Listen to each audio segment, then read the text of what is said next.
Alright, welcome back to the channel, and today I know I said this a few videos ago, and it's been a little bit, but I finally got around to doing Spyro, and I bought this game back in June. So I'm thinking like, okay, I seen this on a before you buy on YouTube, and I'm like, I'll try it out. I'm like, I know Spyro is like, it has a cult following, and I'm like, I want to just try it out and see what all this like cult following business is all about.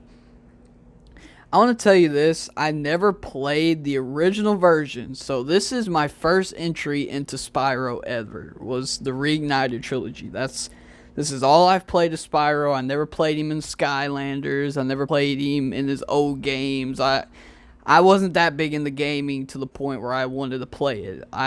I seen it in my local McDonald's. I seen this purple dragon on the PlayStation they had hooked up in that McDonald's when I was younger, and I knew what he looked like. I could never remember his name, and I some of my friends talked about Spyro, and I'm like, you know what? I'll look into this Reignited trilogy, and I may try it out.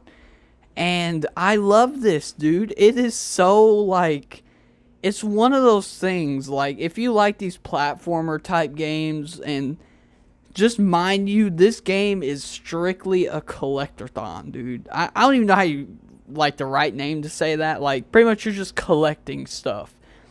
The main thing you're collecting, like in Mario and Sonic with the rings and the coins, you have gems for Spyro. Pretty much you have the different, like, if I'm sure you notice in the gameplay, the different colored gems. Like, I think green is 2, red has always been 1. That's the value of that gem you're picking up.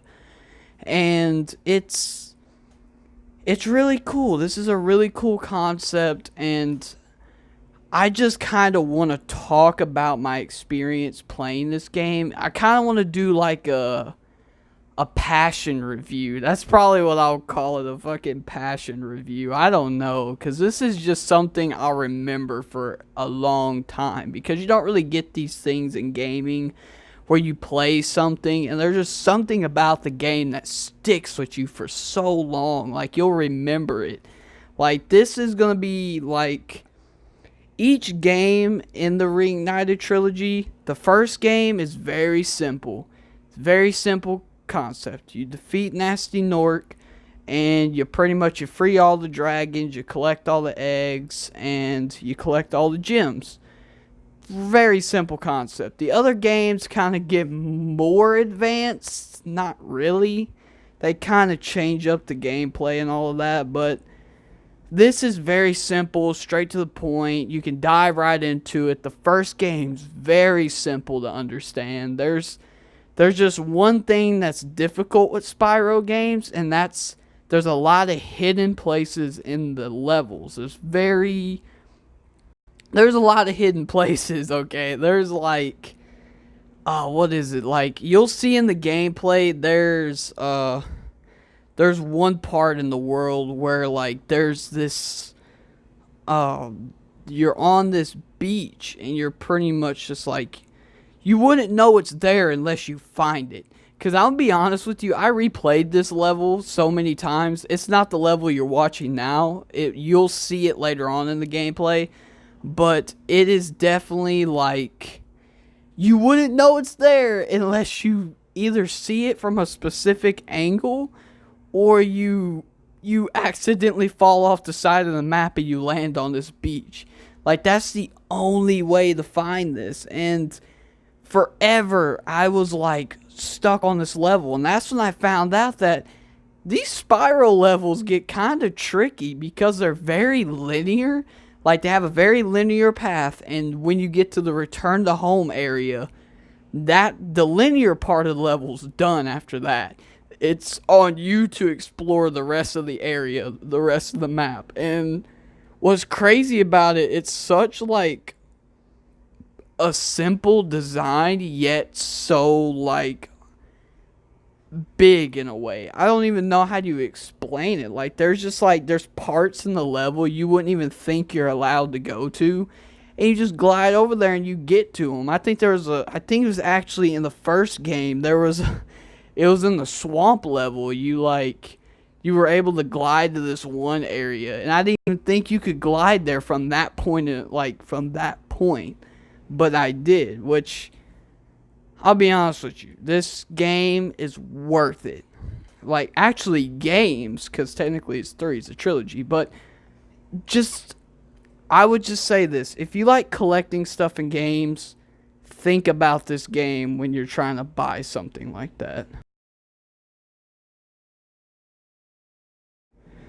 But yeah, I mean, I think a lot of you would enjoy this game. If you never played Spyro or any of those types of games, I think you all would enjoy it very much. You would very much enjoy this game, because I know me, I regretted not playing this when I was younger after playing this Reignited Trilogy. Obviously, the graphics are way better. The character models actually have, like, individualism in them now. Like, each dragon, when you see in the gameplay, every dragon has their own individual personality. There's like an old wise one, there's one that plays an instrument, there's one that he's like the tough dude, and they have different personalities, which is cool. And with Spyro, also with the first game, the levels are very memorable too. Like, the level design and their music that goes along with them. And for the hardcore fans out there that like the old game, you get to switch between reignited and classic music. So for me personally, the reignited music, at least in the first game, is very memorable. The third game, not so much. The second game, there was a couple tracks in there that were memorable. It's just, yeah, I would give this game a try, and if you like Mario and Sonic, this is where it's at. This is where it's at. Trust me, it's where it's at. But to go into it more, though, this game is very, like, I don't even, like, it's very simplistic on how it was made, but you're very, like, like I said before, it's very linear, but they encourage you to explore. I mean, if you're gonna beat the game 100%, you have to explore. And what's interesting about this, back when this game first came out, today's time, this game would look like it was half-assed. But this was like, the only thing that I know that Toys of Bob's did, they pretty much made their own engine to remake this game. So pretty much the character models that were made, they pretty much reignited them, and this is kind of what came out of that. And obviously they made new music alongside of it. I'm sure they had to tweak different stuff. I'm sure there's probably glitches and all that good stuff. But overall, this game is very smooth, and it definitely feels like very complete. Like, it feels like you're actually playing 3 games, and they get longer. Like, the first game's pretty short. I beat that in, like, I think 2 weeks, but I was taking my time with it, and plus I would get stuck on certain levels. I actually have to YouTube them, and I felt crappy for doing that. But the first game I beat in like 2 weeks, I think. I took my time with it, though. I play for like an hour a day or something, and I knock out like a level or 2 a day. And then I kind of started slacking on Spyro 2, and then Spyro 3, I definitely started slacking because there was just different stuff going on, new GTA update and all that, and I've been playing that more, and plus Red Dead and Gears 5. I'm playing all these different games, and I've kind of put Spyro on the back burner. I still haven't completely beat Spyro 3 yet. I've 100%ed Spyro 1 and 2, but Spyro 3 is at like 96%, I think. It's almost done. I'm going to 100% that too. And hopefully by the time I beat it, I wouldn't have uploaded my 3rd review for this trilogy yet. Because I'm going to do this in 3 parts, as you all would probably figure. But I will say this about Spyro. He's very, like, it's kind of sad that he didn't make it into, like, I guess the quote unquote Hall of Fame as like Mario and Sonic, because I feel like he could be a pretty good rival to those nowadays. But I guess they were kind of in a tricky era because they had Crash, who was the, like, I guess the mascot for the PlayStation at the time, and he kind of just, I guess, didn't sell good anymore. And Spyro was also kind of like a mascot for the PlayStation, because I remember Spyro and Crash, they were pretty popular. Like, I knew who Crash was, I knew his name, but I didn't know Spyro's name, but I recognized him. I recognized him as the purple dragon from that video game. That's who I recognize. But I mean, overall, I would give at least the first Spyro game, I will give it a 7 out of 10 at least. Because I want to be honest with you, the way it made it sound is this game was made to compete with Mario and Sonic. That's what this game was made to compete with. More for Mario, it sounded like, because it looked like this game seemed like it completely shat on Sonic. I'll just be honest with you. That's honestly, if Sonic did what Spyro did back in the day, Sonic would probably be a whole different series right now, I'd say. But yeah, it was definitely, like, it was more leaned towards an open world experience. Obviously the worlds are very restrictive, like a lot of worlds are. I like to compare this game to Super Mario 64. I've beat that game, like, I think 100% of that game like 3 times. That was the first game I actually 100%ed, because, like, I was obsessed with that game. I loved it when I was younger. I played on my DS all the time. And that's what I like to compare this game to, because it has a lot of similarities. It has good music and memorable music that goes along with the level. The levels are really cool. I will say that the level design in this game are better than Super Mario 64, at least what I've seen anyway. They don't have like these weird, like, curvy hills on the side of the map, and they're not like a floating island. But I get it, this game is way more modern compared to Super Mario 64. At least that's what I think. I might have to check the dates on those. But, I mean, yeah, I'd recommend this game. I know I've said it multiple times.